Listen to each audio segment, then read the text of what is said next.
We're really happy that Swami has finally arrived, and he has been up since 3 o'clock in the morning, so we have to be very nice to him. But that doesn't mean that you can't ask tough questions. We will have questions and answers. We'll have it both in person and also online. We'll be taking them through the chat box. And so in terms of the introduction, you can read it on the flyer. Let us go right to the mark and introduce our wonderful Swami Yogatmananda, giving the crest jewel of discrimination, the Vivekachudamani retreat. Swami, go ahead. So here we begin. Yes. Okay. So I'll be standing and speaking, Yes. because she gave me a standing invitation. So That's good. That's good. Yes.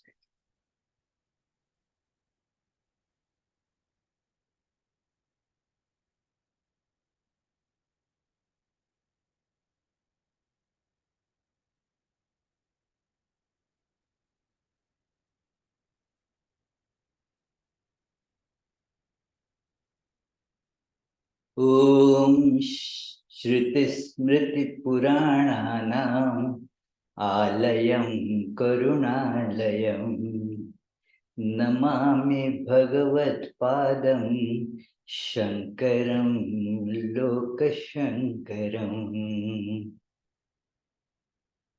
So today we shall be starting our 2-day study of this great treatise of Shankaracharya, Vivekachudamani. And Shankaracharya is God incarnate, like Sri Ramakrishna. And the same teachings you find that are presented by Sri Ramakrishna as well. It is very important for our spiritual life that you must have noticed when Sri Ramakrishna was asked that can a householder realize God in life? And Sri Ramakrishna said, yes, but certain means have to be applied. Just being householder doesn't prevent anybody from realizing God, and just being a monastic does not guarantee anybody that that person will realize God. Whether you are a monastic or a householder, these are two different paths, but we have to travel on the path, isn't it? We have to go on the path in the right direction. So in both these paths, the God realization is surely, certainly possible. Certainly possible because God is in our hearts. Our true nature is God. So there is no way that one can say, no, it is not possible for you. But we have to apply a few means. That is traveling on these two paths. So We need to attach that up here. we have to get rid of attachments,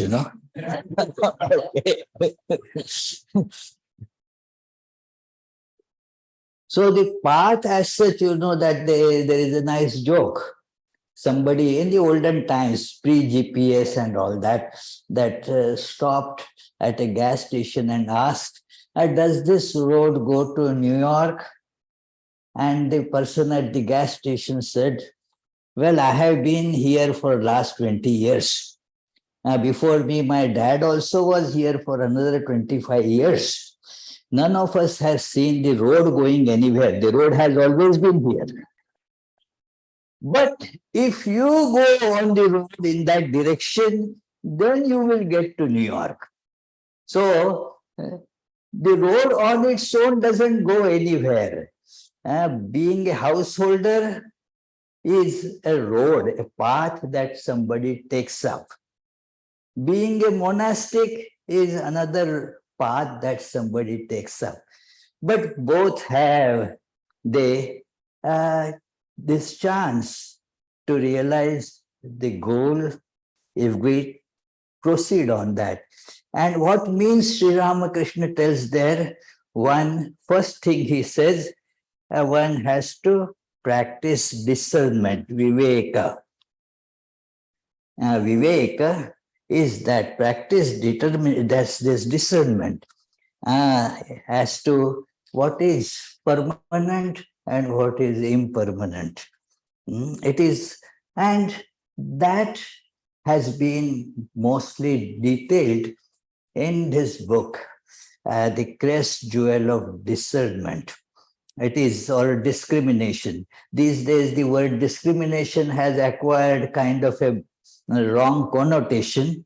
But when this book was being translated, that idea was not there. Now the word discrimination means discriminate against somebody and so forth. So therefore, I take care not to use that word. It will be politically incorrect. So it is the word we use these days is discernment. That one has to discern between these. And that is how the first topic that she has given me is that getting into spiritual life. That one, how one gets into spiritual life. Of course, as you know, this book is a big book, about 500 verses. And we will certainly not be able to take up all of these, but we will take the gist of those. So it is that we begin with that idea that discernment is to be practiced. And why we are using Shankaracharya's work for that? Because Shankaracharya, if you see his life and his work, both are together. That both gave us this idea through the words and a demonstration through the life.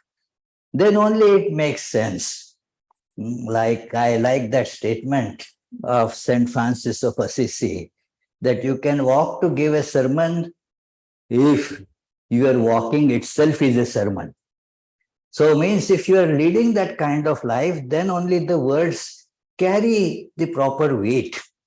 Otherwise, it is meaningless. It becomes very just phony, just sound without any effect. So this is Shankaracharya, God incarnate, as I mentioned. And why God incarnates? To teach humanity. And God takes a human form for giving knowledge to human beings. And human beings, by their constitution, are able to learn from human beings. I tell at schools that, see, that is why God also has to take human form. And your school, do they appoint a monkey for a teacher?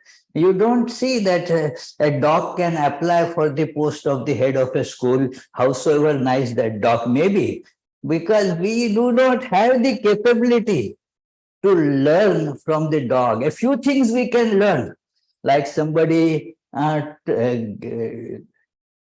told me what things we can learn from a pumpkin. There was, thanks this Halloween. So what can we learn from a pumpkin? So it said, have a thick skin, and so forth. So such things we can learn, but it cannot give classes as such. It cannot speak to us in a way a human being can speak. And therefore, it is very important that God also takes a human form. And Shankara, if you see the tremendous work Shankaracharya did in just a short span of 32 years. It is bringing the treasure trove of all the scriptural knowledge uh, to us with his such lucid and very meaningful commentaries. And also, he went to all the places to harmonize all different warring these factions of worshippers.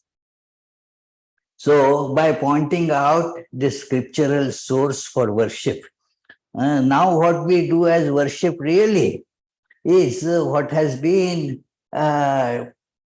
just told by Shankaracharya. It is very few people know these days this fact that our worship ritual that is done, he is also originated from Shankaracharya. That, like, meditate on the deity first, bring out the deity, then as if it is coming from your heart, and then offer various articles of worship and so forth. This is and Shankaracharya did it with the authority of as these Upanishads, and like the statement in Brihadaranyaka Upanishad, Atma iti eva upasita, that your worship for any deity must be done thinking or feeling that it is your true self, the Atman, that has taken the form of the deity that you are worshipping. So he harmonized all different paths that were there, like Sri Ramakrishna did in our age. Shankaracharya harmonized that throughout the India. See how much travel he did. And during those days, imagine there were no flights, no cell phones, to connect and all that. It is, but he undertook so much travel. Why I am telling you, please remember, let me tell you one incident that happened with one wonderful Swami, Swami Bhaskareshwarananda. He was a disciple of Mahapurush Maharaj Swami Shivananda, and a student, a brilliant student of philosophy, and had a very thorough knowledge of Sanskrit, and he was the head at that time of the center in Nagpur. So actually, I have deep connection. I also joined that center there. So, and he was reading Shankaracharya, one commentary, and he found some passage that he was not able to properly understand. So he wrote to Mahapurush Maharaj that, I am not able to get the proper understanding of this. Can you please help me? And then Swami Shivananda did not give any word by word explanation on what is the meaning of this, how this. He said, Shankaracharya's works are the expressions of his life and consciousness.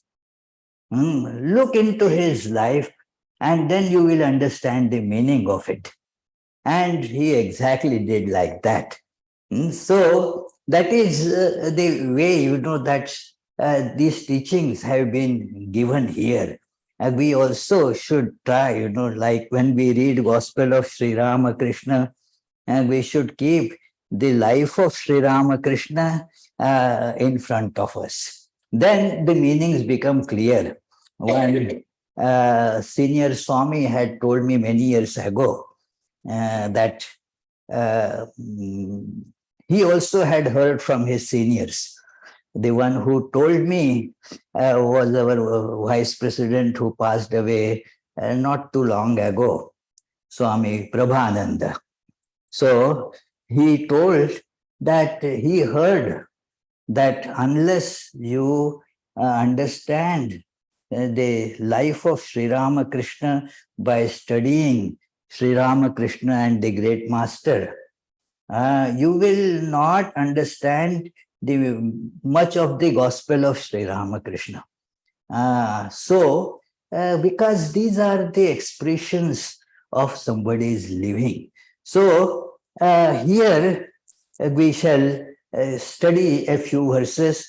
The first verse that Shankaracharya has written here is the salutation to the Guru. That is the tradition, that because the knowledge comes from there.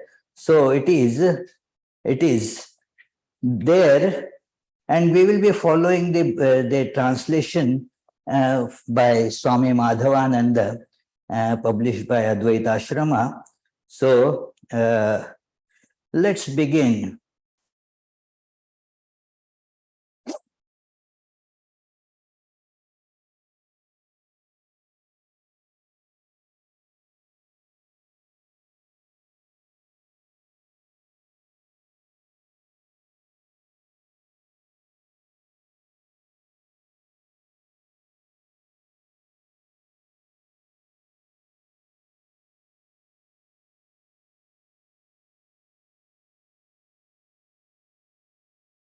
So this verse is Sarva Vedanta Siddhanta Gocharam Tamagocharam Govindam Paramanandam Sadgurum Pranatosmiham. I bow down to Govinda, whose nature is bliss supreme, who is the Sadguru, who can be known only from the import of all Vedanta, and who is beyond the reach of speech and mind. And because of the paucity time, I will not narrate how Shankaracharya became the disciple of Govindapad, but how he is holding Govindapad is very important. And that is how one should look upon one's Guru, the embodiment of Satchidananda. So it is Sarva Vedanta Siddhanta, the essence of all Vedanta is kind of embodied in the Guru. And so, but not possible to know agocharam. Agocharam means cannot be understood through the sense organs or the mind. Agocharam. And then that Sadguru, I am, who is Paramananda, the bliss highest. So that I am saluting that. So taking recourse to that, he now starts telling that it is first realize that we are human beings. It is, there are a few kind of verses which women do not like. It is because the word there is again and again told 3 times that punsaha, or it is a great fortune to have a male body. It is, but it is, don't look at that. That was told because most of the students for whom this was being told were men. So to inspire them, it was told. It is not that women should feel a bit, sulky about it. There are other reasons to feel sulky, but this need not be the one of them. So it is that it is. But let us realize what great potential we have as human beings. We can just open up and realize our true nature. That possibility is there. To get out of this prison of being caught in this human body. So there one, has the possibility of inquiry that, and it comes for almost all human beings sometimes or other in life. that who am I?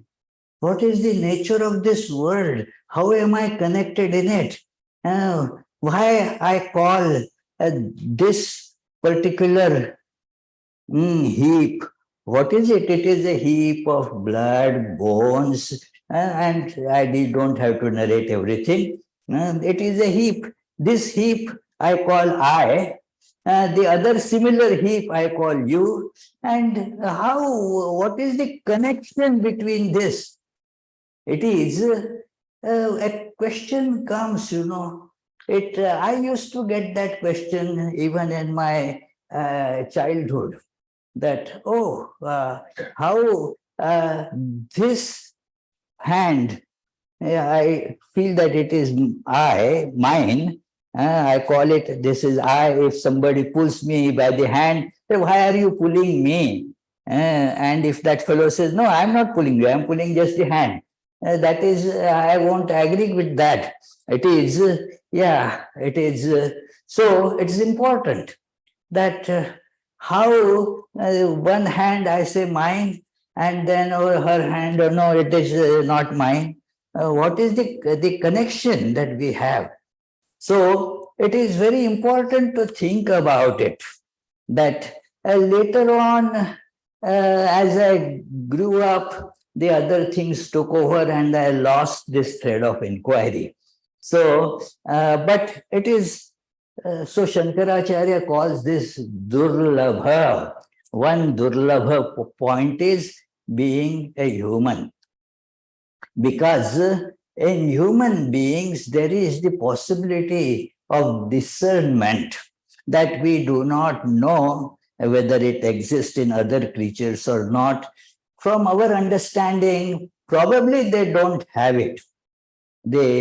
Because the discernment comes with the idea of a goal of life.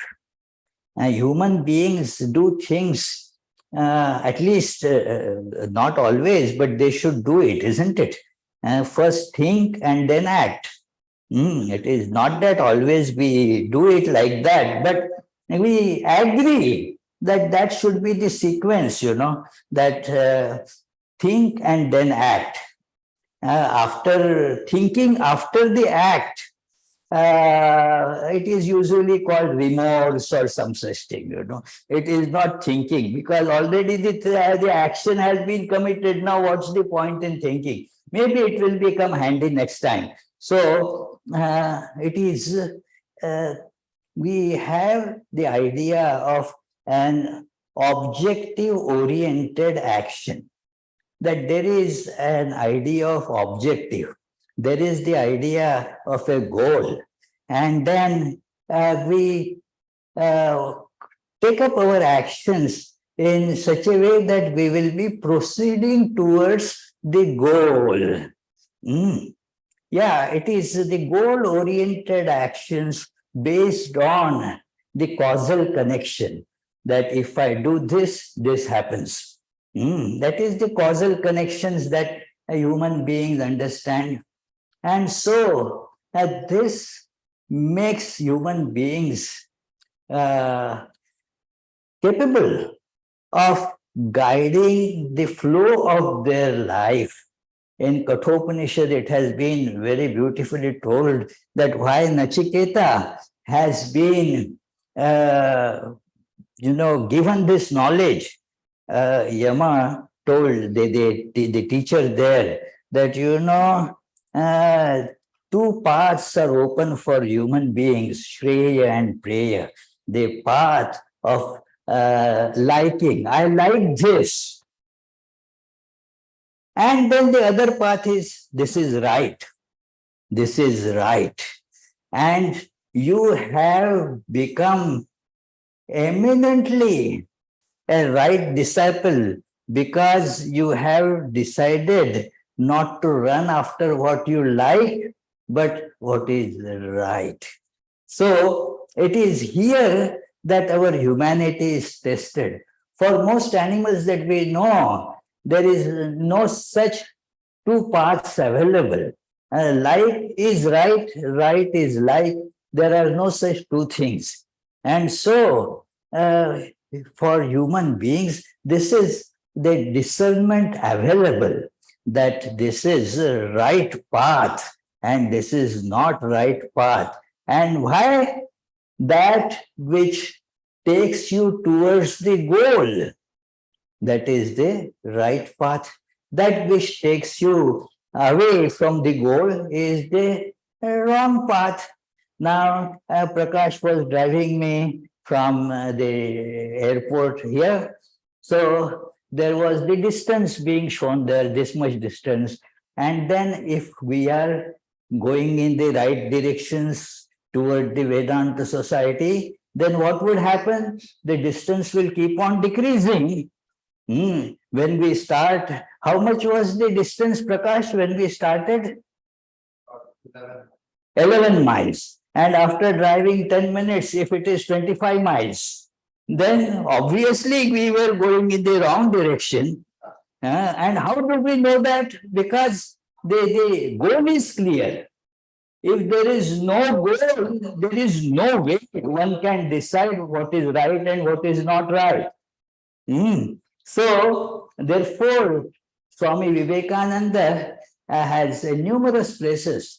Practical Vedanta, that small book, is wonderful in that respect, that he says that one must have a goal in life. So, on the basis of that goal, we can now have the way to decide, way to judge that what is the right and what is not right. So, and let us know that this is durlabha. The being a human being itself is, comparatively speaking, very rare thing. It is said in the scriptures. Of course, now modern science can tell you how many known species are there on earth. So it is told there that it is after 8.4 millions species that you get a human birth. So it is a very rare chance that one should not miss. It is so. It is a very rare thing that we have got. Second rare thing is mumukshutvam. That is a very, this being a human is itself rare. And amongst the human beings, very rarely one gets the desire to get liberated. I mean, in the proper sense. All of us want freedom, we want liberty, and we go and, but that is not really the ideal, this liberation. And it is something is political, something is economical, and those ideas keep on shifting and changing. So, but liberation from this being caught in this prison of body and mind, that liberation, that is the, so that we won't have to take again and again this birth in the cycle of transmigration. So this is mumukshutva. And how rare it is, in Bhagavad Gita, Lord Krishna tells, Manushyanam sahasreshu kaschid yatati siddhaye. For this liberation, that is, he calls their siddhi, that out of thousands of them, it is sahasreshu, a plural has been used there. Out of many thousands, rarely somebody, kaschid yatati siddhaye, has this desire for liberation. And a very beautiful word is used there, yatati siddhaye. Desire means not just the verbal acknowledgement of the desire, but actually is yatati, means putting in efforts to do that, means it is a genuine desire. It is not just to speak from the platform, oh, I have the desire to get liberated. that doesn't work. Or boasting people in front of people, oh, I have the desire to get liberated. What efforts are we putting in to do that? That matters. So that is, and then out of those who are desirous of liberation, rarely somebody gets it. So it is mumukshutva. And third thing is Mahapurusha Samshraya, which becomes a great, not just catalytic agent, but a big prominent force in making us actually realize or get this liberation. Mumuksha becomes then really fulfilled. We become liberated through Mahapurusha Samshraya. There is, this is told in all scriptures that the Holy Company puts this idea in us. That look here, I am trying to be happy. Who doesn't try, So everybody tries to be happy. Why you don't? You also try. Okay, yeah. So it is because his initial response was a bit ambient. So I asked it. Yeah. Everybody tries to be happy. No doubt it is. But we do not, whatever we do, it seems that the happiness is not being gotten. In fact, it seems to recede further from where we are. So, and therefore, it all changes when we come in company of a holy person. We see that whatever we are trying to get from the world to become happy, this person is not trying to do that. And still that person is very happy. Many times I told a story that I had read in my childhood, in my primary school. At that time, it was just a funny story. I didn't understand the significance of it. But later on, I did understand that a person was very miserable. And so he saw a holy man there in his town and asked him, I want to be happy. He said, simple. It is very simple. That just put on the shirt of a happy man, and that will make you happy. So he said that could be, my neighbor is quite happy and he will certainly lend me his shirt. So he knocked, tuck, tuck, tuck. What? Oh, I want your shirt. My shirt? But what is the reason? I will give you, but what is the reason? See, I have been told that a happy man's shirt will do the trick. I will be very happy because I am suffering for last, many years, so many different problems and all that. This man said, then my shirt will not work, I also have so many problems and suffering. He didn't expect that answer. He thought that the fellow is very happy. And then he went to another door and knocked there.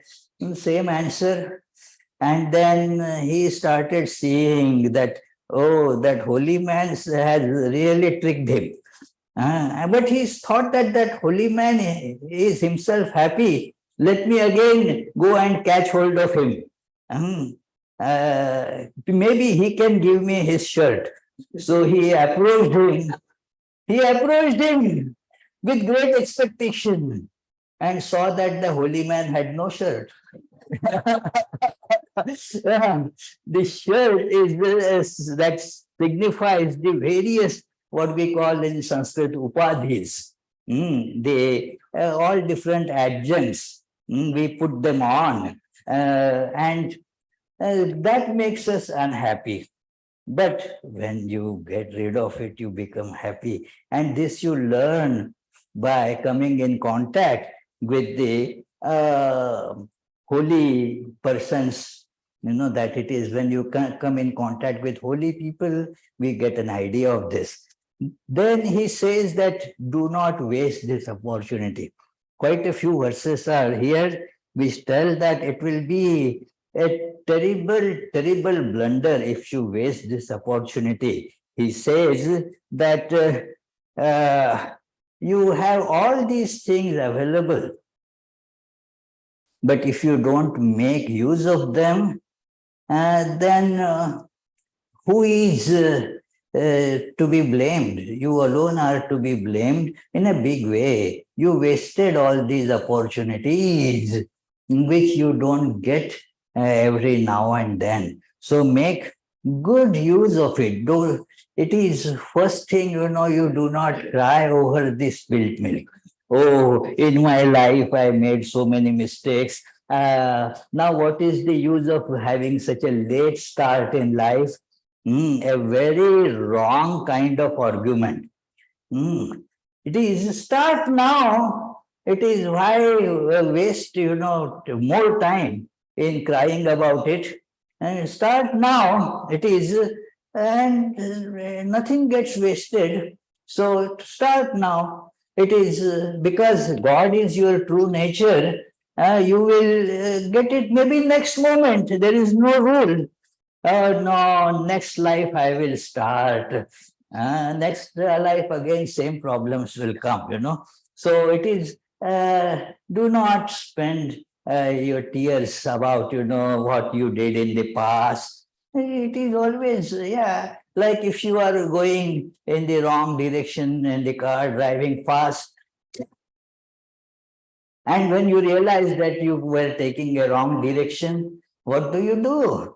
You stop and start crying.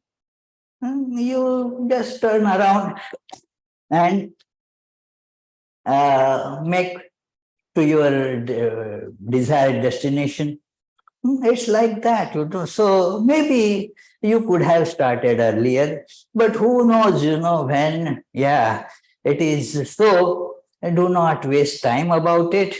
But now, having understood this, if you further waste time, then that will be a terrible mistake on your part. You are committing a suicide, atmaha.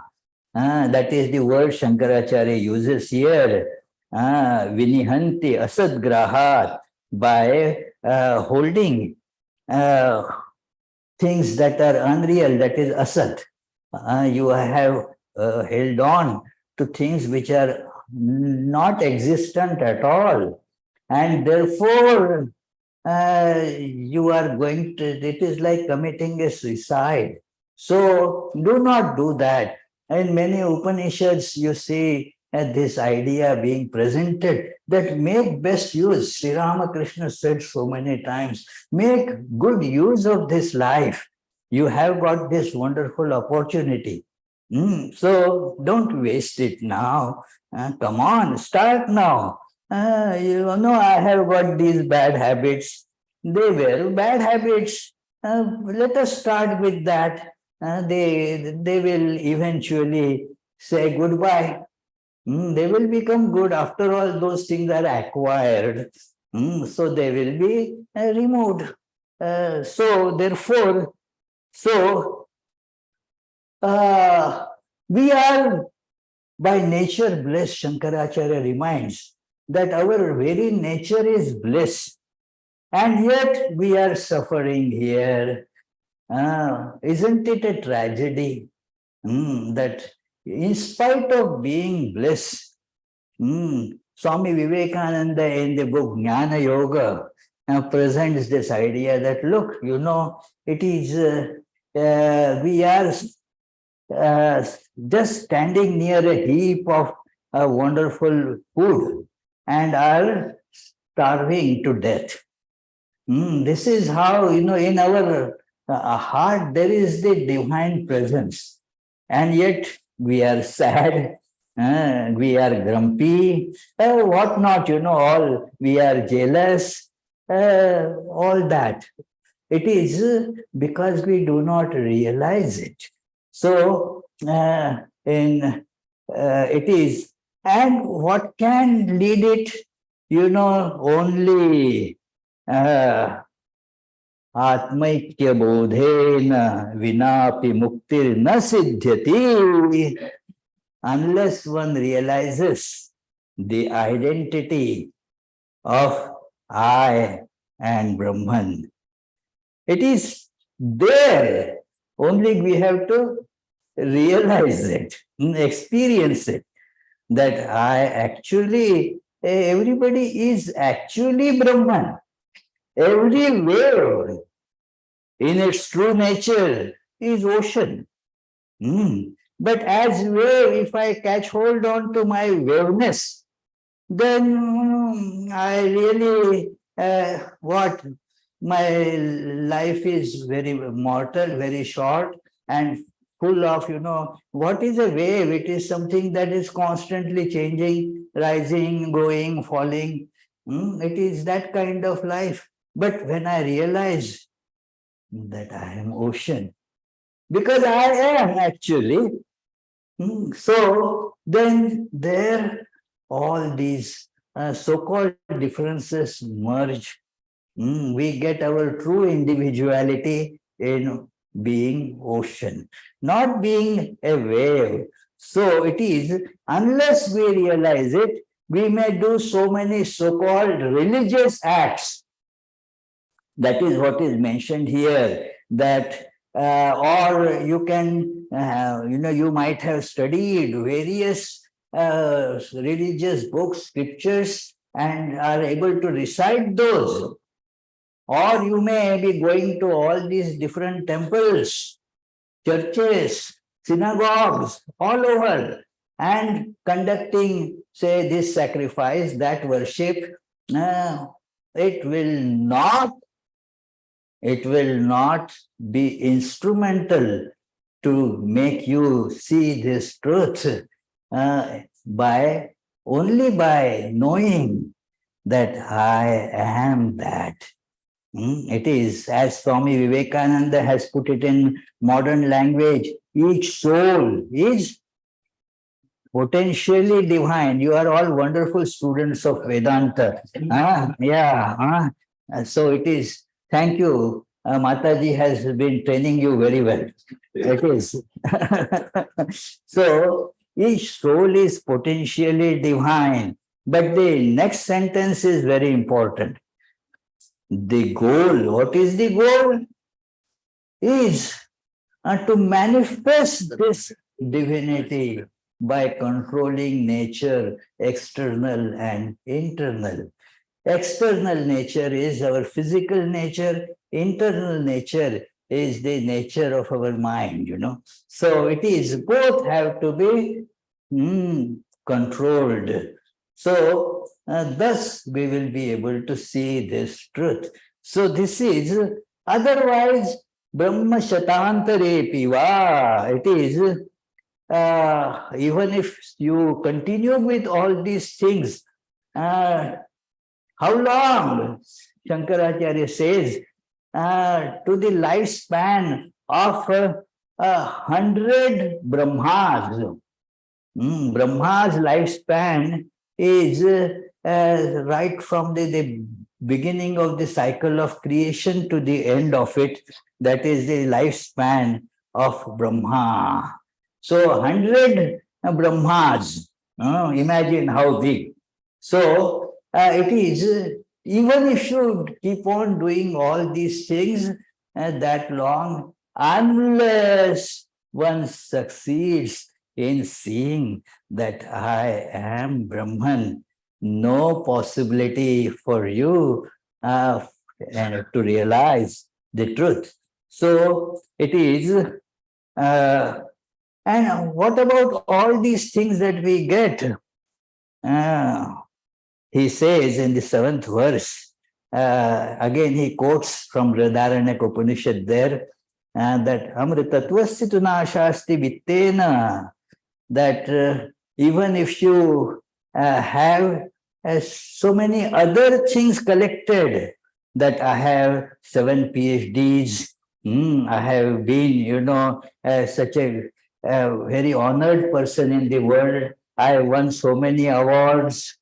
I have become immensely wealthy. I have so many houses and so many these cars and all that. Mm, None of that can make you realize your immortal nature.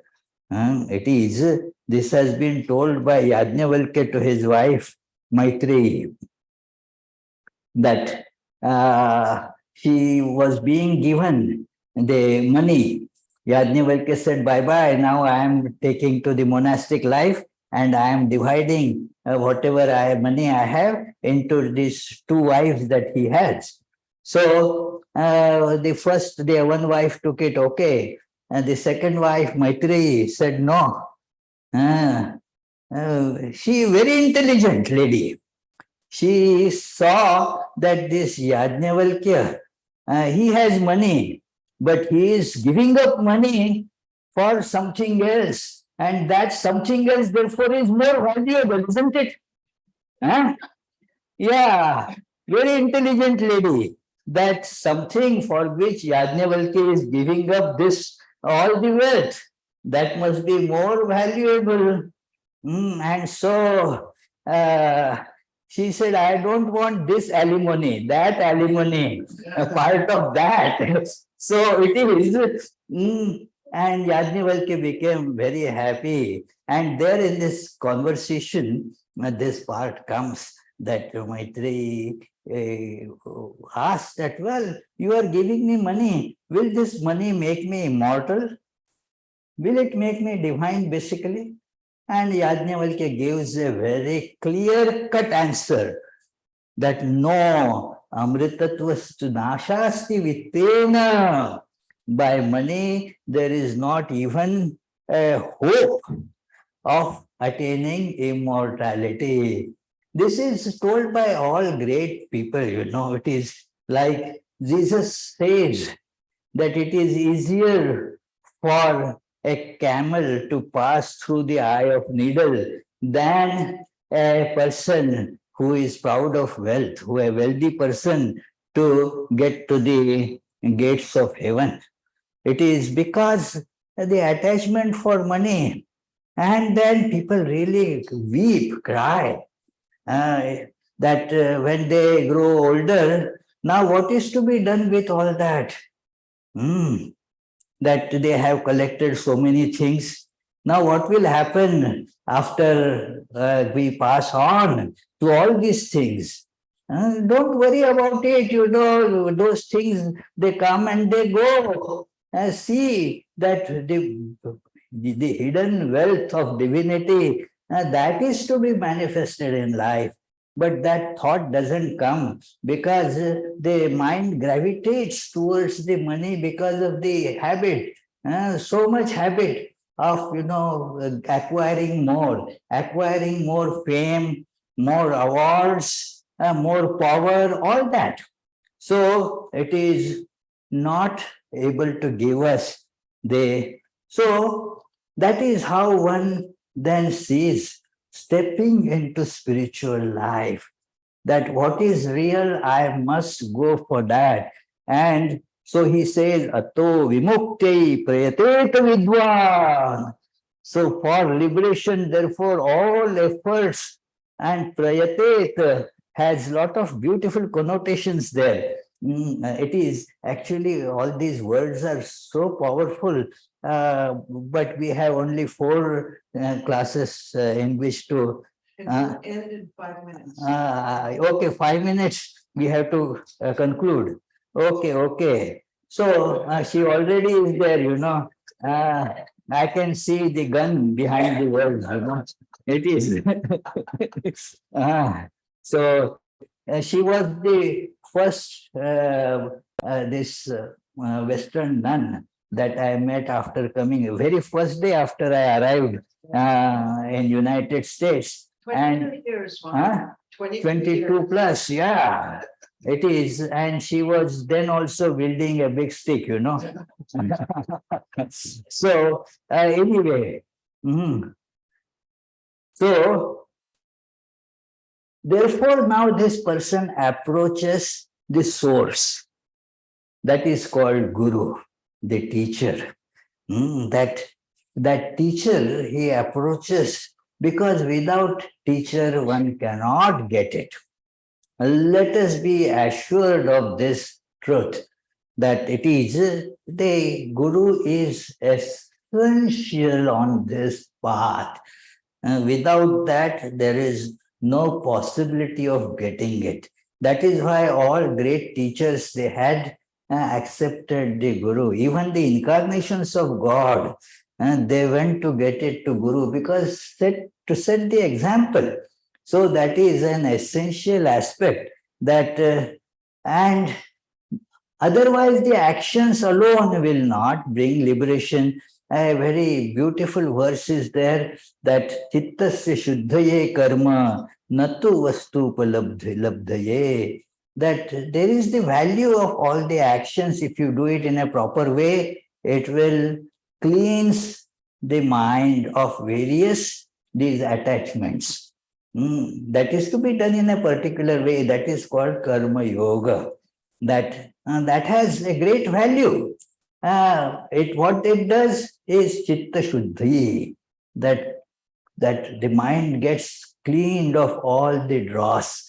So it is, and then one has to therefore go to the Guru. Here there is the mention of various these preliminary practices that one has to take up before going to Guru, that like practicing the discernment between what is permanent, what is impermanent, then controlling the various tendencies of life, which is, the running after many objects of the world, and also that creates attachments, anger, jealousy, all sorts of things.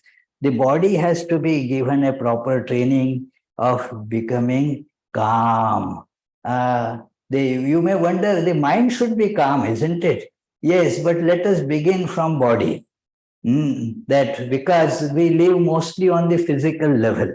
So let us start there. That body has to be made calm and restrained. That is called Dhamma. And similar restraint is to be applied to mind. That is called Shama. So, and then practicing, one should have Shraddha.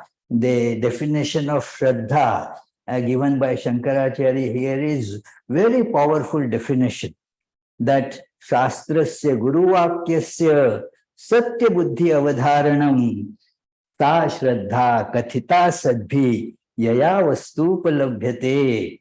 That it is that accepting the words of Guru and scriptures as real.